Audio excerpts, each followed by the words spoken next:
उस पर कुछ बोलने का मैं प्रयास करता हूं। ये सती पठान का एक अंग है, बहुत गंभीर है। इतना गंभीर है कि जब जब भी इसकी गंभीरता में जाता हूं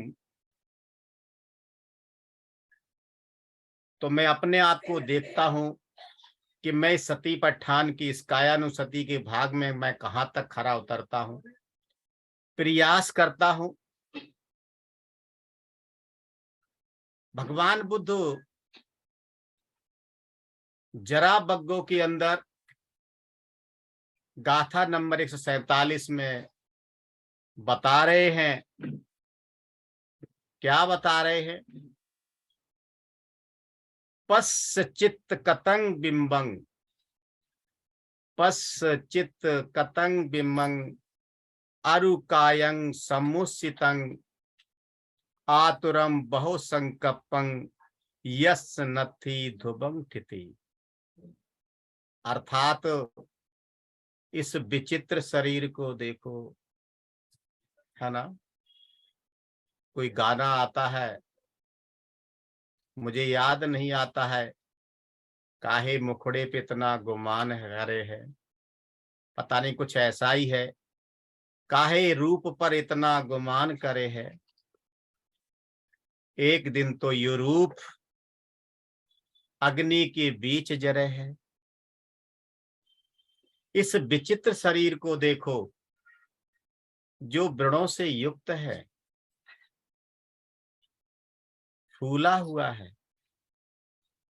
पीड़ित है तथा अनेक संकल्पों से युक्त है। सही में इतने संकल्प रहते हैं कि जो कभी इस जीवन में पूरे नहीं हो सकते हैं। प्रयास करते रहते हैं लेकिन पूरे नहीं होते हैं। और उसमें भी क्या कहते हैं, जिसकी स्थिति अनित्य है। ये रूप हमेशा एक जैसा नहीं रहने वाला है। ये शरीर अनित्य है, परिवर्तनशील है। ये शरीर पल पल बदल रहा है। परिजिड मिद रूपं, परिजिड मिद रूपं रोग निगं पभग्रम भिज्जति पूति संदेहो मरणंतम ही जीवितम। अर्थात ये रूप जीर्ण है। हम सभी तो जीवन प्राप्त करने के बाद, जन्म लेने के बाद सभी तो जा रहे हैं, बुढ़ापे की तरफ ही जा रहे हैं। ये जीर्ण है, रोगों का घर है और वो भी भंगुर है। ये गंदा शरीर विनाश को प्राप्त होने वाला है। और जीवन कब तक है? मृत्यु परंत है। जन्म लेने के बाद मृत्यु परंत है। जन्म लेने के बाद मृत्यु कब होने वाली है, निश्चित रूप से कोई नहीं कह सकता। जन्म लेते लेते भी मृत्यु हो सकती है, इस पृथ्वी पर आने के बाद में भी हो सकती है, जवानी में भी हो सकती है, बुढ़ापे में भी हो सकती है। लेकिन मृत्यु सत्य है। मृत्यु सत्य है। ये जो शरीर है, इसके बारे में भगवान बुद्ध कहते हैं, अट्ठीनंग नगरं कतंग, अट्ठीनंग नगरं कतंग मस लोहित लेपनंग यत जरा च मच्चू च मानो मक्खो न ओहितो। अर्थात हड्डियों का ये नगर बसा है, हड्डियों का नगर ये बना है, और जो मांस और रक्त से लेपा गया है, जिससे जरा, मृत्यु डाह और अभिमान छिपे हुए हैं। क्या क्या छिपा है इसके अंदर? जरा, बुढ़ापा के इसके अंदर छिपा हुआ है। मृत्यु इसके अंदर छिपी हुई है। अभिमान, जो 10 बातें हैं ना, जिसमें ये अभिमान भी है और डाह छिपे हुए हैं। ये हमारा जो शरीर है, इसके अंदर ये सब चीजें हैं। जैसा कि मैं हमेशा शुरुआत करता हूं कि कायेन समरो साधु, साधु वाचाय समरो, मनसा समरो साधु, साधु सब्बत समरो, सब्बत संबतो भिक्खु सब दुखा पमुच्यति। अर्थात इस काया का समर करो, इसी को तो कायानुसती है। वाचाय समरो, ये सुसंवाद जो है भंते जी ने समझाया है, इस वाचा का संयम करने के लिए है। मनसा समरो साधु, और ये जो ध्यान हम सीख रहे हैं, ये सब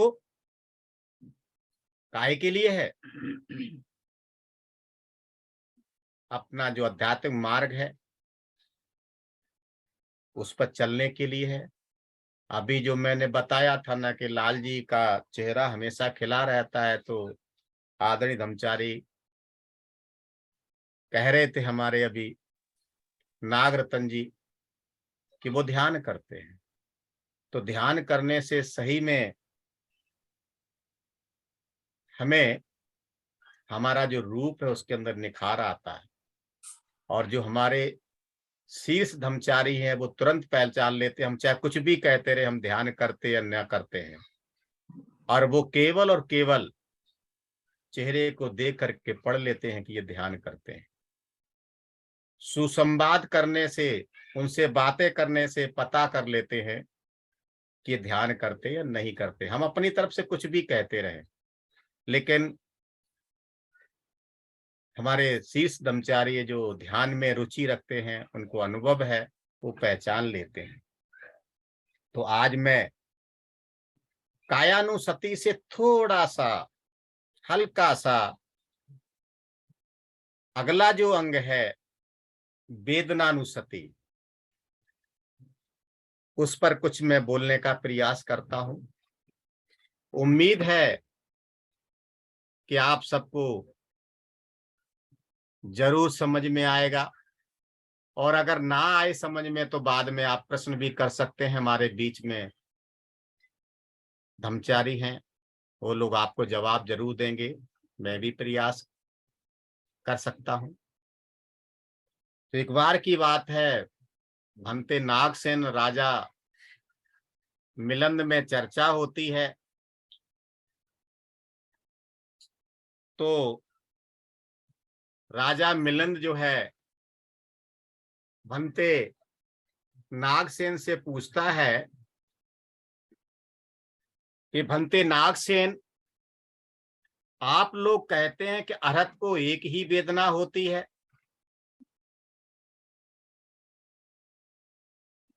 उनको शारीरिक वेदना होती है, मानसिक वेदना नहीं होती है। 2 प्रकार की वेदनाएं, एक शारीरिक, एक मानसिक। उनको शारीरिक वेदना होती है, मानसिक वेदना नहीं होती है। भंते, शरीर के अनुभवों पर क्या अरहत का अधिकार नहीं रहता है? बहुत गंभीर बात पूछते हैं राजा मिलन। क्या उनको जो है शरीर के जो अनुभव हैं, शरीर की जो वेदनाएं हैं, क्या उन पर अधिकार नहीं रहता है? हम ध्यान करने से मन को तो सुधार सकते हैं, मन के अवगुणों को, मन के मलों को तो हम धीरे धीरे धीरे कम कर सकते हैं। तो क्या हम शरीर के जो अनुभव हैं उन पर हमारा कंट्रोल नहीं रहता है? आप इसको और ज्यादा गहराई से समझना चाहते हैं तो भंते जी ने किताब लिखी है अष्टांगिक मार्ग। उसमें पहला ही अंग है सम्यक दृष्टि। सम्यक दृष्टि का मतलब है टॉर्च।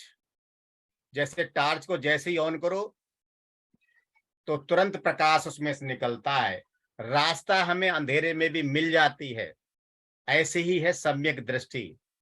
जैसे ही आप उसको समझने का प्रकाश का ध्यान देंगे तो आपको आगे का रास्ता मिलेगा। तो राजा मिलन पूछता है भंते, क्या अरहत को शरीर के जो अनुभव हैं उन पर क्या उनका कोई अधिकार नहीं रहता है?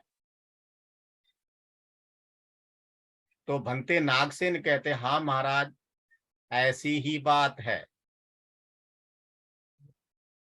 आप सभी ज्यादा से ज्यादा मुझे जान रहे हैं, लगभग 2-2.5 साल होने जा रहे हैं और अधिकतर मैं ही कायानुसति कराता हूं और मुझे ही काया में दिक्कत है। बहुत सारे लोगों को ये प्रश्न उठते रहते हैं कि खुद तो कायानुसति कराते हैं और खुद ही काया के जो अनुभव हैं उन पर कोई भी उनका अधिकार नहीं है। वही प्रश्न है यहाँ पर, इसलिए मैं ये लेके आया हूं। तो भंते नागसेन कहते, महाराज हाँ ऐसी ही बात है। तो राजा मिलिंद कहता है, भंते ये तो ठीक नहीं है कि अरहत अपने शरीर पर होने वाले अनुभवों पर अधिकार नहीं कर सकता। उसका अपने शरीर पर कोई कंट्रोल नहीं होता है। एक चिड़िया भी तो अपने घोंसले पर अपना पूरा अधिकार रखती है। वो घोंसला बनाती है और उस पर उसका पूरा अधिकार होता है। तो क्या अरहत को अपने शरीर के अनुभव पर कोई अधिकार नहीं रहता है? तो राजा मिलिंद को भंते नागसेन समझाते हैं। क्या कहते हैं, बहुत ही ये गंभीर है, समय इतना नहीं, इसलिए मैं इसको सखोल नहीं कर सकता। नाम बताऊंगा, आप चाहे तो नोट भी कर सकते हैं। तो भंते नागसेन कहते, महाराज ये 10 गुण हैं जो जन्म जन्म में शरीर के साथ लगे रहते हैं। हमने जो शरीर धारण किया है ना, तो ये 10 जो अनुभव हैं ये हमारे शरीर के साथ लगे ही रहते हैं। इन पर हमारा कोई अधिकार नहीं है। कौन से है वो 10? तो पहली बात तो ये है, सभी को सर्दी लगती है तो अरहत को भी सर्दी लगती है। ऐसा नहीं है कि सर्दी का मौसम है बाकी को सर्दी लगे और अरहत को ना लगे, ऐसा नहीं है। इसलिए वो आपको पता होगा, भिक्षु लोग अपने साथ 2-2 चीवर रखते थे और उसके साथ एक ओढ़ने का भी सामान रखते थे। उसको क्या कहते हैं मुझे अभी ध्यान नहीं है। दूसरी बात है, इसका विपरीत है। अगर सर्दी लगती है तो गर्मी में गर्मी भी लगती है। ऐसा नहीं है कि गर्मी पड़ रही है सबको लगेगी और अरहत को नहीं लगेगी। तीसरी बात है, भगवान बुद्ध स्वयं कहते हैं, जिगिच्छा परमा रोगा, कि भूख सबसे बड़ा रोग है। दूसरी तरफ वो कहते हैं कि सभी प्राणी आहार पर निर्भर हैं। ऐसा कोई प्राणी नहीं इस ब्रह्मांड के अंदर जो खाता न हो और पीता न हो। सभी को भूख और प्यास लगती है। तो सर्दी सभी को लगती है, गर्मी सभी को लगती है, भूख सभी को लगती है, प्यास भी सभी को लगती है, तो अरहत को भी लगती है। साथ ही साथ पांचवी जो बात है, हम कायानुसति के अभ्यास में अभ्यास करते, ये शरीर 4 महाभूतों से बना है। पहला महाभूत है पृथ्वी धातु। जो कुछ भी हमारे शरीर में ठोस पदार्थ है वो हमने सब कुछ बाहर से ही लिया है। Yes, very good, thank you Pragyasmi ji. संगाठी कहते हैं ओढ़ने बिछाने की जो चादर होती है। तो जब हम पृथ्वी धातु का अनुभव लेते हैं तो पता चलता जो कुछ भी हमारे शरीर में है ठोस पदार्थ है वो सब बाहर के ठोस पदार्थों से पृथ्वी धातु से लिया है। और आज भी हम कम से कम 3 या 4 बार या 2 बार हम खाते हैं तो सच ये है उसको मल पदार्थ के रूप में बाहर निकालते भी हैं, पेशाब के रूप में उसे बाहर निकालते भी हैं। और 7वां है थकावट। अरहत को भी थकावट होती है और आपने देखा हो इसीलिए भगवान बुद्ध धम्म प्रचार करते करते कहीं जाते थे तो जहां कहीं भी किसी पेड़ की छाया मिलती थी या कोई चट्टान होती थी तो वहां पर वो बैठ करके या लेट करके वो आराम भी किया करते थे। तो थकान सभी को होती है। उसके अलावा जो 8वां जो अनुभव है जो अरहत को भी होता है वो होता है बुढ़ापा। आप सभी जानते हैं भगवान बुद्ध को भी बुढ़ापा आया, 80 वर्ष तक जिए। लास्ट में उनको भी चलने फिरने में दिक्कत होती थी। ये बुढ़ापे की ही निशानी है ना। और हम जो लोग हैं गृहस्थ हैं, मैंने पहले भी 1-2 बार बताया है कि कुछ न किया दुनिया में तूने निस्दिन पाप कमाया, अरे ओ मूर्ख तूने हीरा सो जन्म गमाया। लास्ट की जो कड़ी है वो क्या है? वृद्ध हुआ तन काया सूखी, वृद्ध हुआ तन काया सूखी, दर्द हुआ और नस नस दुखी, नाती बेटा कहे यूं मन में, ये बुढ़ा कहाँ से आया, अरे ओ मूर्ख तूने हीरा सो जन्म गमाया। हम जिस गृहस्थ जीवन में सुख ही सुख ढूंढते रहते हैं, जन्म से लेकर के मृत्यु परंत बुढ़ापे तक कहीं भी सुख नाम की चीज हमें मिलती नहीं है। हमेशा दुख ही दुख मिलता है। और बुढ़ापे का जो अनुभव है जो बुजुर्ग लोग हैं वो स्वयं महसूस कर सकते हैं। और उसके साथ साथ 9वां जो है वो है रोग। रोग सभी को आता है, मुझे भी आता है, आपको भी आता होगा, भगवान बुद्ध को भी आया है। उसके बारे में बहुत सारी कहानियां हैं। एक बार को वो बीमार पड़े तो उन्होंने उस समय पे जो भिक्खु सुबूति थे उनके द्वारा उन्होंने जो कभी उन्होंने स्वयं प्रवचन दिया था सप्त बोधियांग पर, और सुबूति जी से दोबारा जब उसके बारे में सुना तो वो ठीक हो गए। तो ऐसा नहीं एक अरहत को रोग नहीं होता है। ये जो शरीर है इस शरीर के जो 10 अनुभव हैं वो सभी को होते हैं। और 10वां है लास्ट, आया है सो जाएगा, यानी कि मृत्यु। मृत्यु सभी को आती है, सभी मृत्यु के बस में चले जाते हैं। और उसमें भी खास बात यह है जिस तरीके से अकेला आता है जीव तो अकेला जाता भी है। कितना भी भरा पूरा परिवार क्यों न हो, सभी परिवारजनों को अपनों को छोड़ करके वो अकेला ही जाता है। इन बातों पर अरहत का कोई अधिकार या कोई बस नहीं होता है। ये जीवन की सच्चाई है, इस शरीर की सच्चाई, इस काया की सच्चाई है। ये 10 अनुभव सभी को आते हैं और अरहत को भी आते हैं। तो राजा मिलन पूछता भंते क्या कारण है कि अपने शरीर की इन बातों पर अरहत का कोई अधिकार नहीं चलता? ऐसी क्या बात है, कृपा करके मुझे समझाएं। तो भंते नागसेन उनको समझाते हैं, महाराज पृथ्वी पर रहने वाले सभी जीव इसी पर चलते फिरते हैं, इसी पर अपना काम काज करते हैं, इसी पर चलते हैं और इसी पर अपना काम काज करते हैं। महाराज, तो क्या उन सभी का पृथ्वी पर अपना बस या अपनी हुकूमत चलती है? इस पृथ्वी पर किसी का हुक्मनामा चलता है क्या? तो भंते नागसेन से राजा मिलिंद कहता है, नहीं भंते। तो पूछते हैं, महाराज, उसी तरह से जैसे पृथ्वी पर किसी का बस नहीं चलता है, अपनी मर्जी से यूज तो करता है लेकिन उसको कंट्रोल नहीं कर सकता,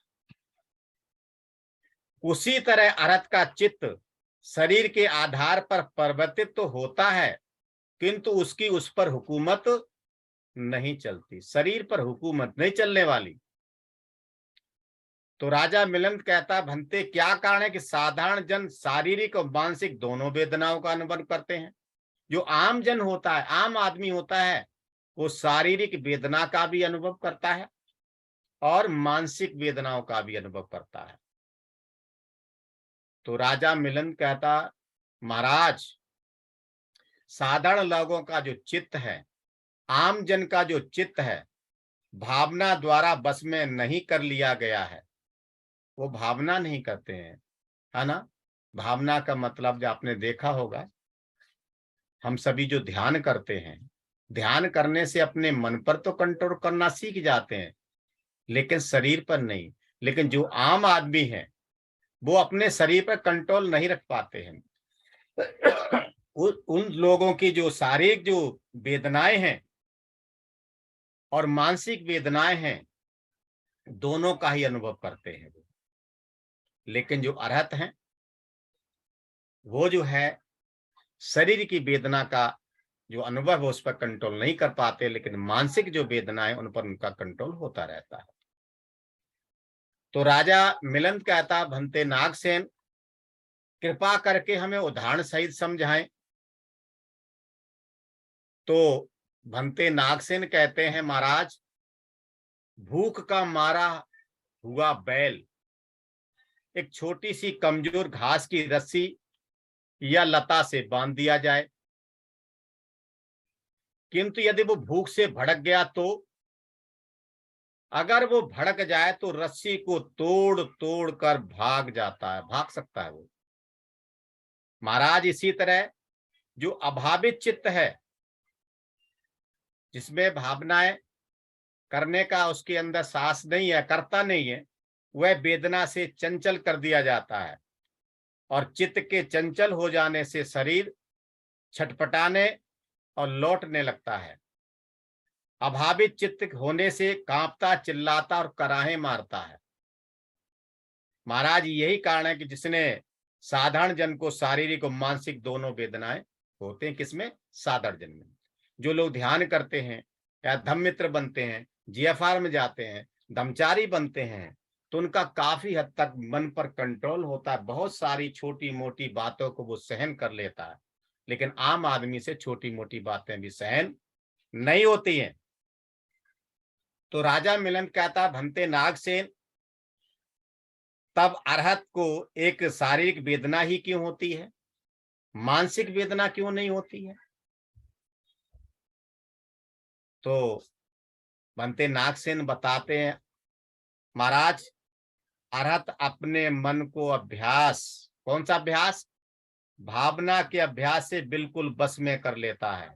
कायानुसति, वेदनानुसति, चित्तानुसति और धम्मानुसति।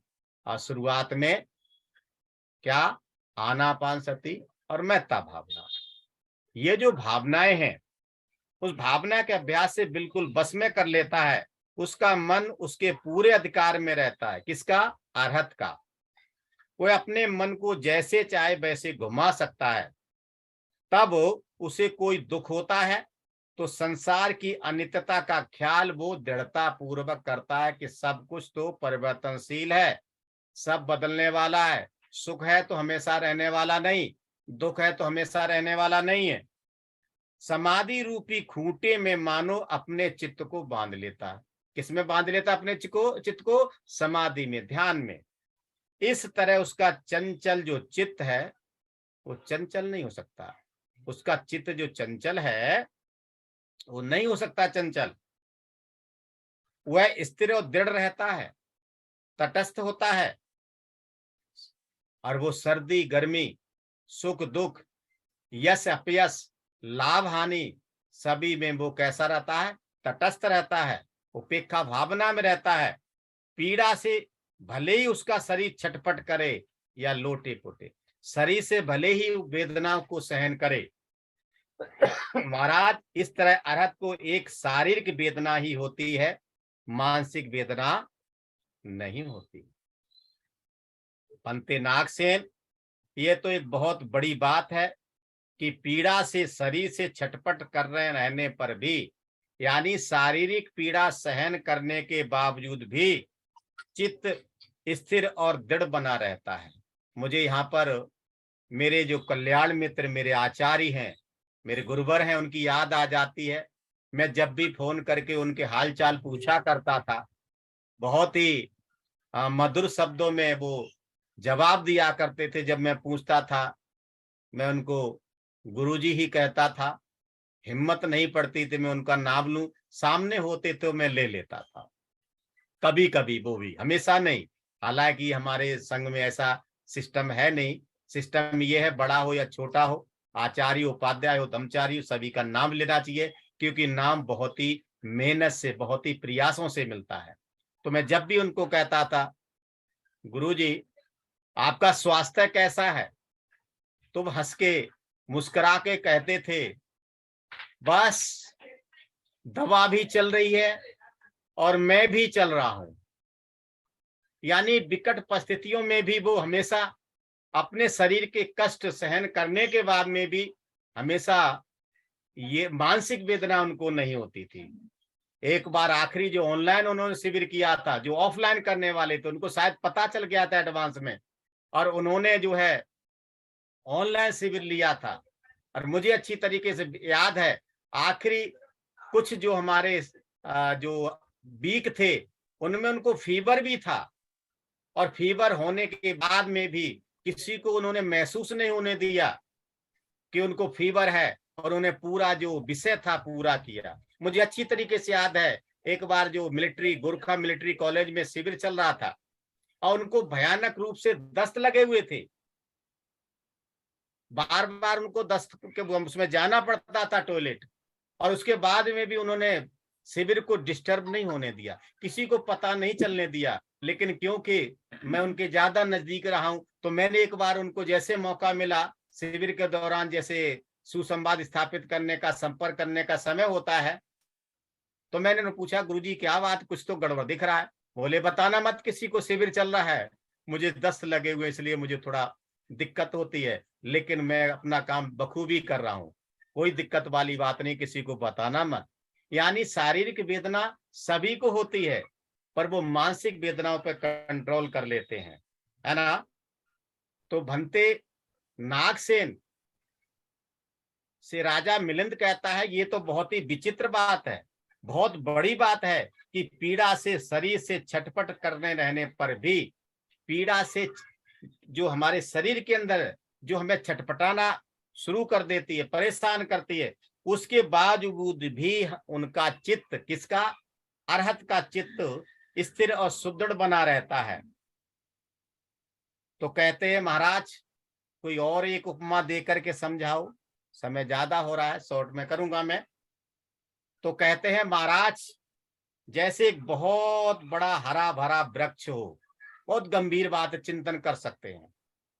एक बहुत बड़ा हरा भरा वृक्ष हो, उसका धड़ यानी कि तना बहुत मोटा हो, उसकी शाखाएं भी लंबी लंबी विशाल फैली हुई हो।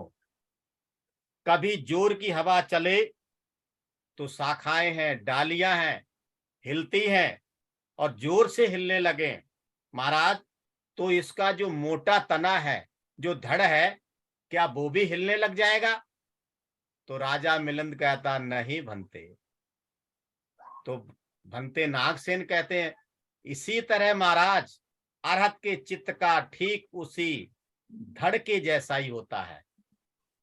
उसके चित्त को एक पेड़ के मोटे तने के समान ही समझिए, तने की डालियां, शाखाएं, लताएं तो हिलती हैं, पत्ते तो हिलती हैं, लेकिन उसका तना हिलता नहीं है।